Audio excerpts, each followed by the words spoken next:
الحمد لله نحمده ونستعينه ونستغفره ونعوذ بالله من شرور أنفسنا ومن سيئات أعمالنا من يهده الله فلا مضل له ومن يضلل فلا هادي له وأشهد أن لا إله إلا الله وحده لا شريك له وأشهد أن محمدًا عبده ورسوله أما بعد فإن خير الحديث كتاب الله وخير الهدي هدي محمد صلى الله عليه وسلم وشر الأمور محدثاتها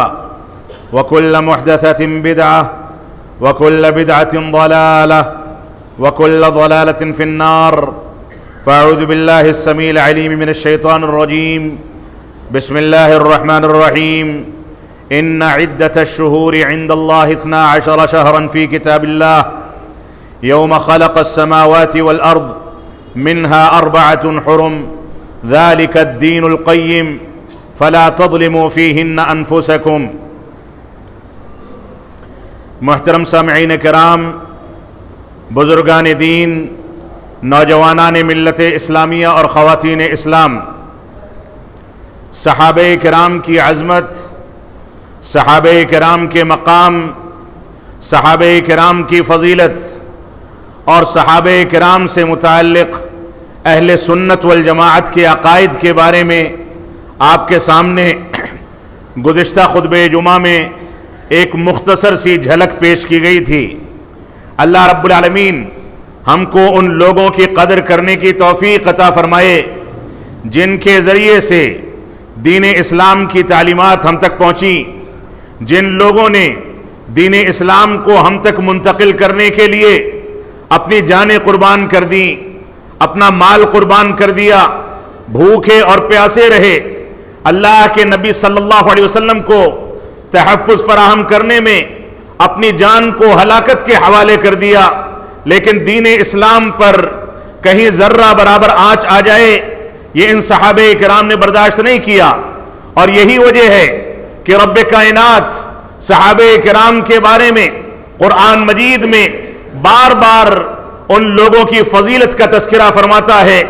قرآن مجید بار بار چیخ چیخ کر کے کہتا ہے کہ یہ لوگ رب کائنات سے راضی اور اللہ رب العالمین ان سے راضی ہے۔ قرآن مجید ان کے ایمان کی دہائی دیتا ہے، قرآن مجید ان کے ایمان کی مثال پیش کرتا ہے۔ قرآن مجید اور رب کائنات یہاں تک فرماتا ہے کہ اگر تم کو ہدایت چاہیے تو صحابہ کرام جیسا ایمان، ان جیسا طریقہ، ان جیسا منہج، ان جیسی طرز زندگی اختیار کر لو تبھی کامیاب ہوگے۔ اگر اس سے سرے منہ انحراف کر دیا تو جتنا انحراف ہوگا اتنا دین سے دور ہوتے چلے جاؤ گے۔ مسلمانوں کی ذمہ داری ہے کہ ان نفوس اور ان مقدس شخصیات کے بارے میں اپنے آپ کو سنبھالیں۔ کسی انداز کا پروپیگنڈا، کسی انداز کی تنقیص، کسی انداز کی کوئی تحقیر یا کسی انداز کا صحابہ کرام کے بارے میں کوئی غلط عقیدہ کسی مسلمان کے اندر ہو تو فوراً اس سے توبہ کرے، اور اس کے ساتھ اٹھنے بیٹھنے والے اس کی توبہ نہ کرنے کی صورت میں اس سے برات کا اعلان کر دیں، کیونکہ یہی صحابہ کرام کی محبت، اسلاف امت کی محبت ہے جو ہم کو جنت میں ان لوگوں کے ساتھ جمع کرنے والی ہے۔ یہی وہ محبت ہے جس کی بنیاد پر ہمارا ایمان مکمل ہوتا ہے، یہی وہ محبت ہے جس کی بنیاد پر ہم سچے مسلمان اور سچے مومن بن سکتے ہیں۔ لہذا کوئی ان سے محبت کے بجائے ان کی تنقیص کرے، ان پر تنقید کرے، ان کی جانب انگلیاں اٹھائے خلافت و ملوکیت کے بہانے سے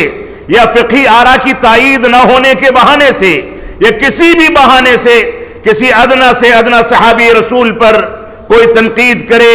کوئی غلط اشارہ کرے، ان کے بارے میں غلط انداز کا تصور رکھے تو حقیقت میں ہم ان سے براءت کا اعلان کرتے ہیں۔ ایسے لوگ کامل اسلام اور کامل ایمان پر باقی نہیں بلکہ بگاڑ کے راستے پر چل چکے ہیں۔ ہماری ذمہ داری ہے کہ اس حساس مسئلے میں اپنے ایمان کا جائزہ لیں، ایمان کا جائزہ لے کر کے اس جانب رجوع کریں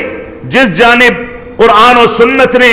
اور رسول اکرم صلی اللہ علیہ وسلم کے ساتھیوں نے، اسلاف امت نے ہم کو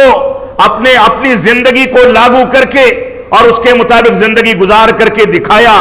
جن چیزوں کی تلقین کی، جن چیزوں کا حکم دیا، اس کے مطابق ہماری زندگی ڈھل جائے، یہی حقیقت میں ایمان کا تقاضا ہے، یہی اسلام کا تقاضا ہے، یہی مسلمان اور مومن ہونے کا تقاضا ہے۔ اللہ رب العالمین ہم کو اس کے مطابق اپنی زندگی کو ڈھالنے کی توفیق عطا فرمائے۔ رسول اکرم صلی اللہ علیہ وسلم کی ہجرت کو پچھلے جمعے تک 1446واں سال 1445واں سال جاری تھا، لیکن آج کے جمعہ میں محرم الحرام کی 5 تاریخ ہو چکی ہے اور اسلامی سال کا نیا سال شروع ہو چکا ہے۔ اللہ کے نبی صلی اللہ علیہ وسلم کی وہ مبارک ہجرت، وہ مبارک سفر جس میں آپ نے پوری تکلیفیں برداشت کی، جو عالم اسلام کے لیے ایک عبرت تھا، عالم اسلام کے لیے ایک پیغام اور میسج تھا۔ ہماری ذمہ داری ہے کہ اس ہجرت کے مکمل تصور کو سامنے رکھ کر کے ہم اسلاف امت کے بارے میں، رسول اکرم صلی اللہ علیہ وسلم کی سیرت کے بارے میں، صحابہ کرام کی عظمت کے بارے میں اپنے ایمان کا جائزہ لیتے رہیں۔ لیکن بدقسمتی ایسی ہے، جیسے جیسے اسلامی سال کی ابتدا ہوتی ہے، محرم الحرام کا مہینہ شروع ہوتا ہے، نیا مہینہ اور نیا چاند طلوع ہوتا ہے، ویسے ویسے مسلمانوں کا ایک طبقہ اور اس طبقے کی حمایت کرنے والا ایک دوسرا بڑا طبقہ اس انداز کی زندگی گزارتا ہے کہ صحابہ کرام کی تنقیس کی جاتی ہے، تعزیہ داری کی جاتی ہے، حسن و حسین رضی اللہ عنہ کے بارے میں تفریق بھی کی جاتی ہے اور غلط عقائد بھی رکھے جاتے ہیں۔ ایک جانب لعن طعن کا طریقہ اختیار کیا جاتا ہے اور دوسری جانب تعزیہ داری کر کے، سبز رنگ کے کپڑے پہنا کر کے، بچوں کو اس تعزیے کا طواف کرا کر کے یہ تصور دلایا جاتا ہے کہ حسین رضی اللہ عنہ ہماری منتیں پوری کرنے والے، ہماری حاجتیں سننے والے، ہماری دعاؤں کو قبول کرنے والے، ان کے آگے سجدہ کرنا جائز ہے، تعزیے کو مقدس سمجھنا جائز ہے، اور ایک جھوٹی تاریخ پر مبنی پوری داستان سنا کر کے مسلمانوں کے عقائد کو فاسد کیا جاتا ہے، غلط انداز کے پروپیگنڈے کیے جاتے ہیں، غلط انداز کی چیزوں کو پھیلایا جاتا ہے۔ تو محرم جیسے جیسے شروع ہوتا ہے ویسے ویسے ہماری ذمہ داری ہے کہ ماضی کی تاریخ کو یاد کریں، ویسے ہی ہماری یہ بھی ذمہ داری ہے کہ سورہ توبہ کی اس آیت کریمہ کو سامنے رکھیں جس آیت کریمہ کی تلاوت ابتدا میں آپ کے سامنے کی گئی۔ رب کائنات نے فرمایا ان عدت الشہور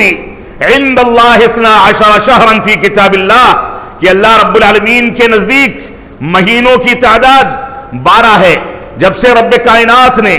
اس روئے زمین کو پیدا فرمایا تب سے سال میں 12 مہینے رکھے، اور ان 12 مہینوں میں 4 مہینے حرمت والے ہیں،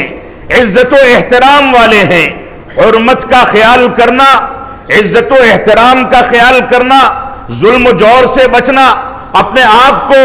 شریعت اسلامیہ کی مخالفت سے بچانا، یہ ہر مسلمان کی پورے سال کی ڈیوٹی ہے۔ سال کے تمام ایام میں، چاہے رات کی تاریکی ہو، دن کا اجالا ہو، انسان تنہائی کی زندگی گزارے، اجتماعی زندگی گزارے، سفر کر رہا ہو، کھا رہا ہو، پی رہا ہو،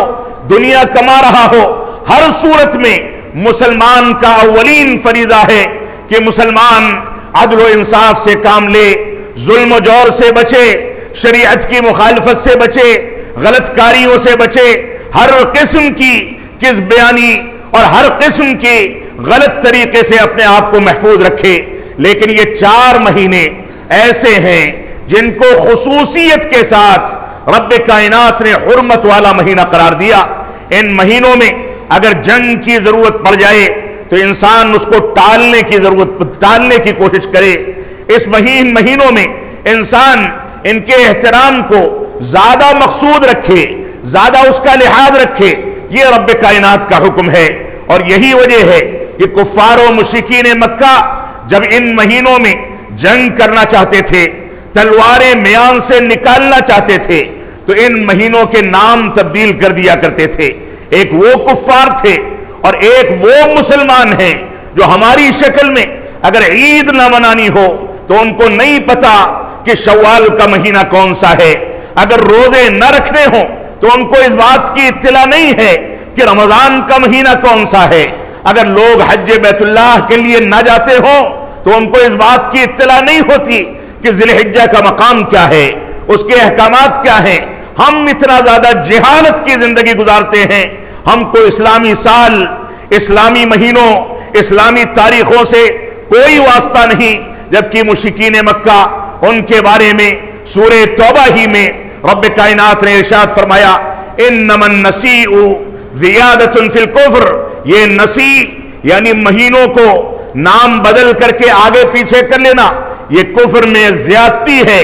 کفر میں بڑھاوا ہے، کفر میں شدت ہے. اللہ رب العالمین نے ان کی تردید فرما دی. ہم کو اپنی گریبانوں میں اس سلسلے میں جھانک کر کے سوچنا ہوگا کہ ہم اپنی اسلامی تاریخ کے ساتھ کتنے وفادار ہیں. تو رسول اکرم صلی اللہ علیہ وسلم کی اس تاریخ کو، اس ہجرت کو 1446 برس گزر چکے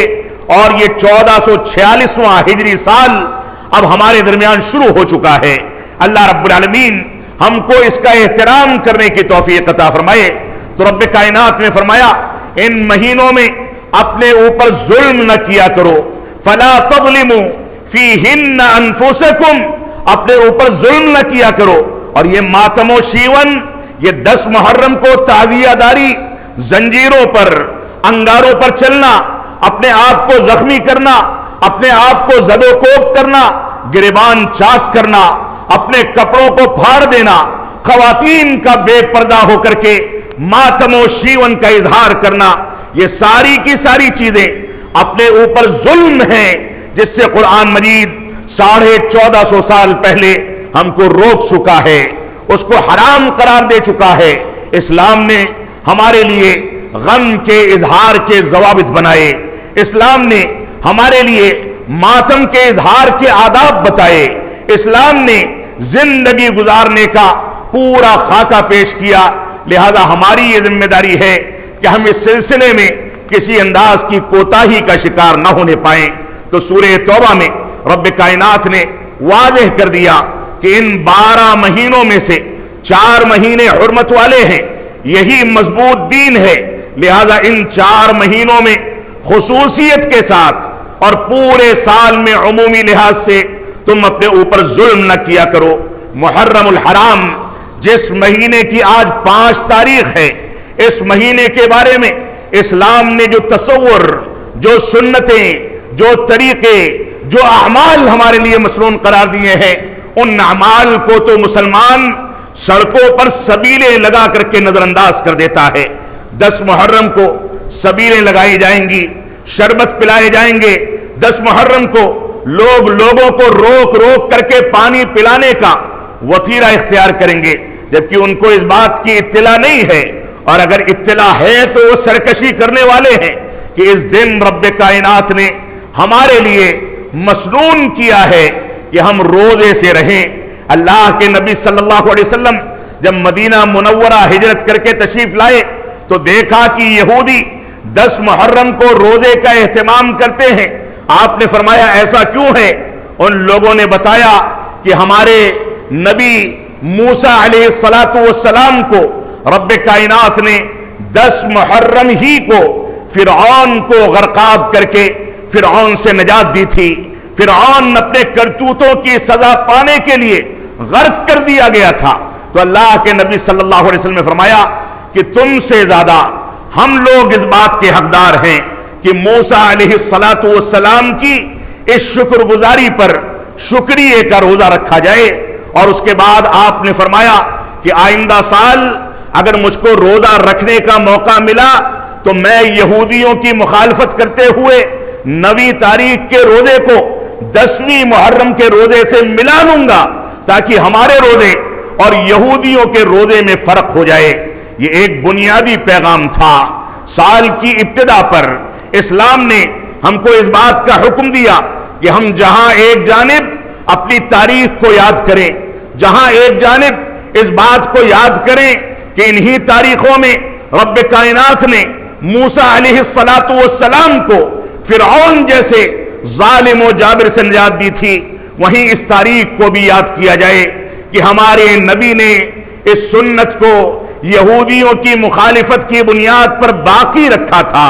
وہیں اس تاریخ کو بھی یاد کیا جائے کہ اسی مہینے میں ہمارے پیارے حبیب نے ہجرت کی تھی، اور ہجرت کی اسی بنیاد پر اس سال کو مرتب کیا گیا اور اسلامی سال کی ابتدا کی گئی۔ ہماری ذمہ داری ہے کہ ہم ان چیزوں کو سامنے رکھ کر کے اپنے ماضی کو یاد رکھیں۔ تو اللہ کے نبی صلی اللہ علیہ وسلم کا فرمان ہے، صحیح مسلم کی روایت ہے، افضل الصیام بعد رمضان شہر اللہ المحرم۔ اس محرم کے مہینے کے روزے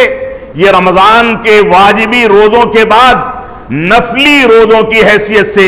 سب سے زیادہ فضیلت رکھنے والے روزے ہیں۔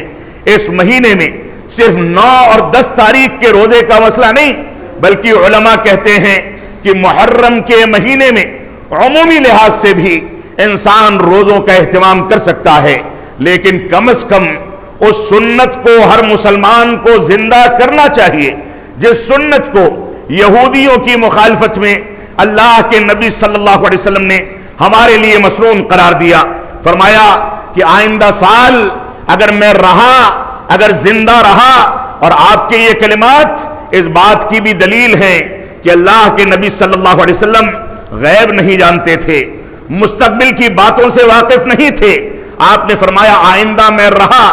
باحیات رہا، تو 9 تاریخ کا روزہ اس سے ملا لوں گا۔ یہ ہماری ذمہ داری ہے کہ ہم 9 اور 10 تاریخ کے روزے کا اہتمام کریں، یعنی آنے والا منگل اور بدھ یہ 9 اور 10 محرم ہوں گے، اس کو عاشورہ کے روزے کا اہتمام کر کے اس سنت کو زندہ کیا جائے۔ اللہ کے نبی صلی اللہ علیہ وسلم نے صحیح مسلم ہی کی روایت کے مطابق فرمایا یکفر السنۃ الماضیہ، یہ محرم کا روزہ اگر کوئی سنت سمجھ کر کے ثواب کی نیت سے رکھتا ہے تو یہ ماضی کے 1 سال کے گناہوں کے لیے کفارہ ہے، ماضی کے 1 سال کے گناہ معاف کر دیے جاتے ہیں۔ لہذا اس فضیلت کو اپنانے کے لیے ان 2 دنوں میں آپ روزے کا اہتمام کریں۔ اور مسند احمد کی ایک روایت ہے، اور احمد شاکر رحمت اللہ علیہ نے اس کو صحیح قرار دیا، حسن قرار دیا ہے۔ فرماتے ہیں کہ اللہ کے نبی صلی اللہ علیہ وسلم نے فرمایا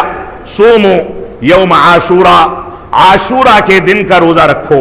یعنی 10 محرم کے روزے کا اہتمام کرو۔ وخالف الیہود، اور یہودیوں کی مخالفت کرو۔ وصوموا قبلہ یوما، اور اس سے 1 دن پہلے روزے کا اہتمام کر لیا کرو۔ بعض روایات میں ہے وبعدہ یوما، کہ اس کے 1 دن کے بعد روزے کا اہتمام کر لیا کرو۔ اگرچہ اس ٹکڑے پر محدثین نے کلام کیا ہے، تو افضل اور بہتر طریقہ یہ ہے کہ انسان 9 اور 10 تاریخ کا روزہ رکھے۔ کسی شرعی عذر کی وجہ سے 9 تاریخ کا روزہ نہیں رکھ سکا، صرف 10 کا رکھا، تو مخالفت کی بنیاد پر 11 کا رکھ لے، اس کا جواز موجود ہے۔ اللہ رب العالمین ہم کو اس بات کی توفیق عطا فرمائے۔ تو یہ موقع تاریخ کو یاد کرنے کا موقع ہے، یہودیوں کی مخالفت کا موقع ہے، یہ رب کائنات کے لیے بھوکے اور پیاسے رہنے کا موقع ہے۔ ہماری ذمہ داری ہے کہ ہم ابتدا کے سال کی ابتدا پر اس پیغام کو سامنے رکھیں۔ محرم میں بہت ساری بدعات کو انجام دیا جاتا ہے، اشارتاً آپ کے سامنے کئی چیزوں کا تذکرہ کیا گیا۔ اللہ کے نبی صلی اللہ علیہ وسلم کے لیے اور ہمارے لیے اللہ کے نبی صلی اللہ علیہ وسلم کی زندگی، خلفائے راشدین کی زندگی، صحابہ کرام کی زندگی اسوہ اور نمونہ ہے۔ اگر وہاں سے کسی عبادت کا، کسی عمل کا کوئی ثبوت نہیں ملتا، کوئی دلیل نہیں ملتی، تو ایسی صورت میں وہ دین کا حصہ نہیں ہو سکتا۔ جب رب کائنات نے فرما دیا الیوم اکملت لکم دینکم واتممت علیکم نعمتی ورضیت لکم الاسلام دینا، حجۃ الوداع کے موقع سے رب کائنات نے اس بات کو واضح کر دیا کہ ہم نے آج تمہارے لیے تمہارے دین کو مکمل کر دیا، اپنی نعمت کی تکمیل کر دی، اور دین اسلام کو تمہارے لیے پسندیدہ دین قرار دیا۔ امام مالک رحمت اللہ علیہ فرماتے ہیں من ابتدع فی الاسلام بدعۃ یراہا حسنۃ فقد زعم ان الرسول صلی اللہ علیہ وسلم قد خان. فرماتے ہیں کہ جس نے یہ تصور کیا کہ الیوم اکملت لکم دینکم واتممت علیکم نعمتی، اس آیت کریمہ کے نزول کے بعد کسی نے دین کے اندر کسی نئی بات کو ایجاد کیا اور ثواب کی نیت سے اس کو انجام دیا، فقد زعم ان الرسول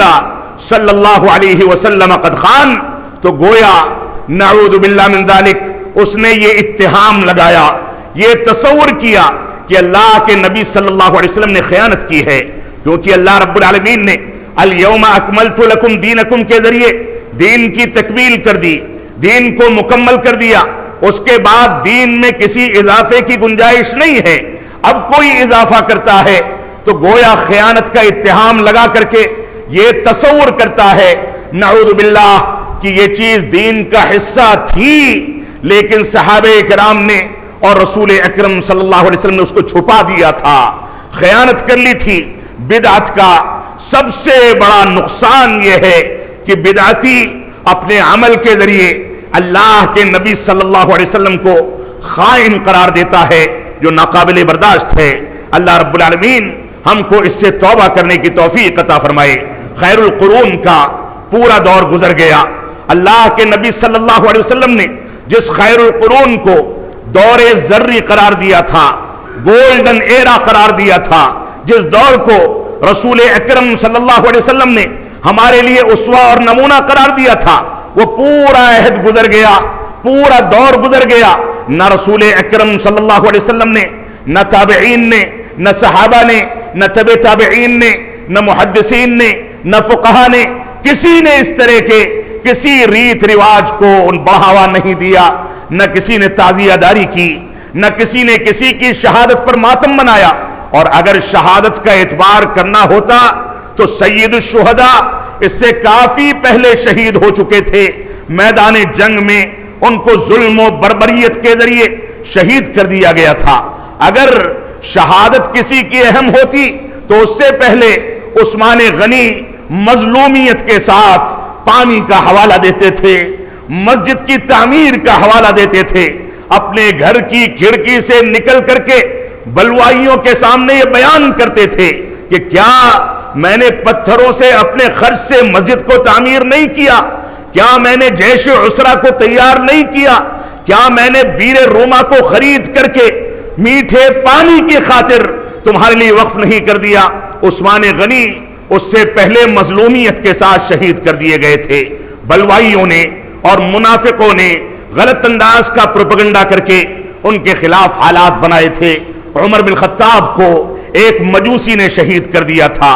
علی بن نبی طالب کے ساتھ جو وتیرہ ہوا وہ ہمارے سامنے ہے۔ بے شمار صحابہ کرام کی وفات ہوئی، اور خود رسول اکرم صلی اللہ علیہ وسلم کی وفات کے وقت عمر بن خطاب رضی اللہ تعالیٰ عنہ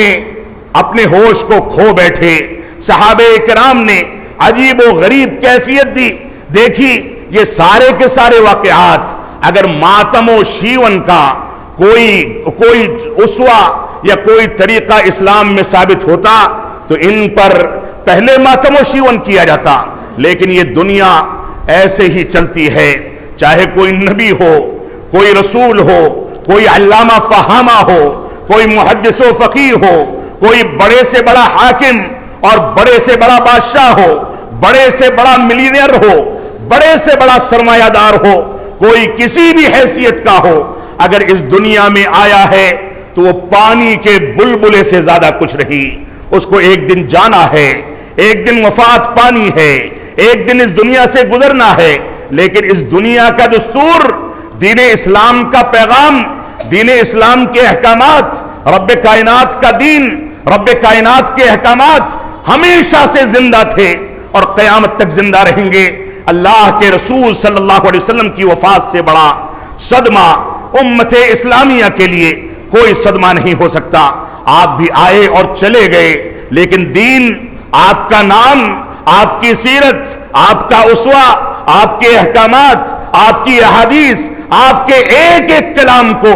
مسلمانوں نے 1450 سال سے آج تک محفوظ رکھا ہے۔ اگر اس میں کسی نے ایک نقطے کا بھی اضافہ کر دیا تو مسلمانوں کے علماء نے اس نقطے کو نوچ کر کے نکال کر کے پھینک دیا اور نقطہ رکھنے والے کی حیثیت اور اوقات دنیا کے سامنے واضح کر دی۔ یہ دین کی حفاظت کی ذمہ داری رب کائنات نے لی ہے، وہ ہمیشہ سے ہے، ہمیشہ رہے گا۔ لہذا ہماری یہ ذمہ داری ہے کہ خیر القرون سے اسوہ پکڑیں، صحابہ کرام سے اسوہ پکڑیں، لیکن وہ چیزیں جو 351 ہجری میں معز الدولہ نے، جو ایک غلط عقیدے کا، فسادی ذہن کا انسان تھا، اس نے صحابہ کرام کی توہین و تنقیص پر مبنی بغداد کی جامع مسجد کے باہر ایک کتبہ لگا دیا جس پر لعن طعن کے الفاظ تھے، صحابہ کرام کی جرح کی گئی تھی، صحابہ کرام کو گالیاں دی گئی تھی۔ اس کتبے کی بنیاد پر تعزیہ داری اور ماتم و شیون کا یہ رواج وہاں سے پنپتا ہے۔ 352 میں اس نے یہ اعلان کر دیا کہ 10 محرم کو بازار بند رہیں گے، خواتین کھلے سر باہر نکل کر کے ماتم و شیون کا اظہار کریں گی، تعزیہ نکالا جائے گا، اس کا طواف کیا جائے گا، تعزیہ کے سامنے سجدہ کیا جائے گا، اس کے سامنے مانگا جائے گا، اپنی منتیں رکھی جائیں گی، بچے سبز رنگ کا کپڑا پہن کر کے اس کے چاروں جانب طواف کریں گے، اور ایسے ہی یہ عقیدہ رکھا جائے گا کہ ہر تعزیے میں حسین رضی اللہ تعالیٰ عنہ کی روح حاضر ہوتی ہے، جو چاہو مانگ لو۔ یہ باطل عقائد وہاں سے رواج دیے گئے۔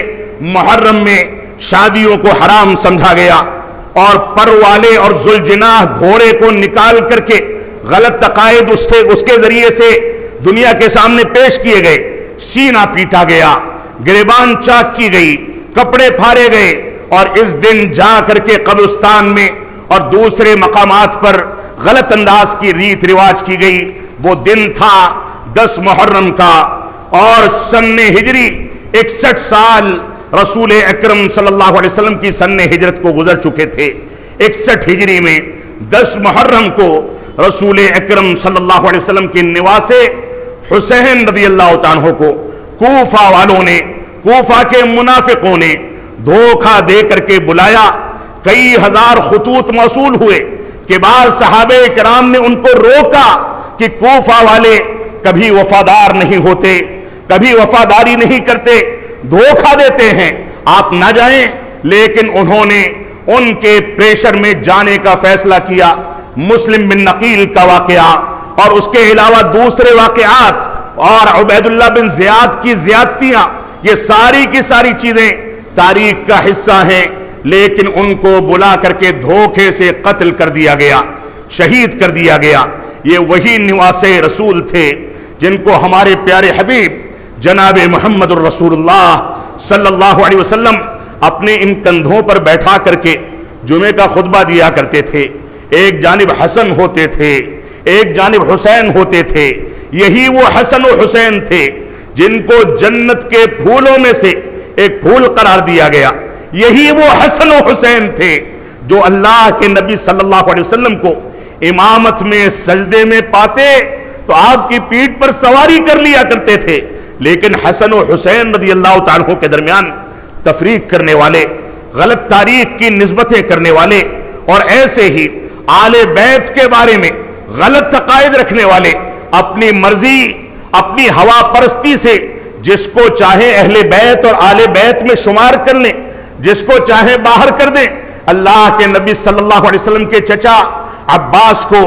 آپ کے چچا کے بیٹے عبداللہ کو، ان سب کو ان لوگوں نے جہنمی قرار دیا، جبکہ آل بیت کے وہ مقدس ہستیاں تھیں جن کے جوتوں کو صحابہ کرام درست کیا کرتے تھے، ان سے علم لیا کرتے تھے، ان کا احترام کیا کرتے تھے اور ان کی عزت و تکریم کرتے تھے، ان کے پیر کے رکھنے کے، گھوڑوں پر رکھنے کی جگہوں کو سیدھا کیا کرتے تھے۔ یہ مقام تھا صحابہ کرام کی نظر میں، اور ان لوگوں نے اپنی مرضی سے جس کو چاہا آل بیت سے خارج کر دیا، جس کو چاہا داخل کر لیا، جیسے چاہا جس کی جانب جو روایت منسوب کرنی چاہیے جھوٹے طریقے سے روایتوں کو منسوب کر دیا۔ آپ دیکھیں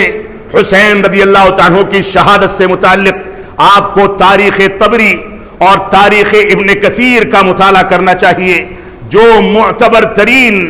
مصادر کی کتابیں ہیں اس کے اندر سارے حقائق موجود ہیں۔ حسین رضی اللہ تعالیٰ عنہ نے اخیر میں یزید کے لیے کون سا موقف اختیار کیا، کون سی نرمی اختیار کی، یزید کے لیے کون سے الفاظ اختیار کیے، یہ ساری کی ساری چیزیں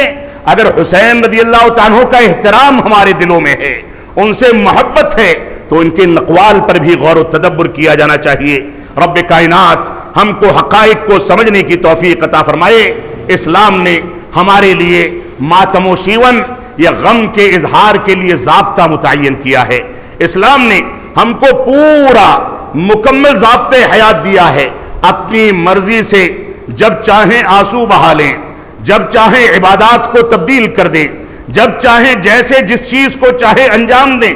یہ طریقہ شریعت اسلامیہ میں چلنے والا نہیں، بلکہ یہ رسول اکرم صلی اللہ علیہ وسلم کی جانب نعوذ باللہ خیانت کی نسبت ہے۔ اللہ رب العالمین ہم کو حقائق کو سمجھنے، تاریخی حقائق کو اصل مصادر و مراجع سے اخذ کر کے ان پر یقین رکھنے کی توفیق عطا فرمائے۔ پارسی روایات سے یا فارسی روایات سے یا گمراہ لوگوں کی روایتوں سے جو چیزیں ہمارے اندر گھر کرتی چلی جا رہی ہیں اور ہندوستان کے ایک بڑے طبقے نے اس کو اپنا رکھا ہے، ان چیزوں سے توبہ کرنا، رجوع کرنا، حقائق کو سمجھنا، یہ ہماری ذمہ داری ہے۔ رب کائنات ہم کو ان باتوں کی توفیق عطا فرمائے۔ ہم جب تک جئیں تب تک اسلام پر جئیں، جب ہمارا خاتمہ ہو تو ایمان پر ہو۔ بارک اللہ لنا ولکم فی القرآن المجید ونفعنی وإیاکم بالآیات والذکر الحمید انہ تعالی جواد کریم ملک بر الرؤوف الرحیم۔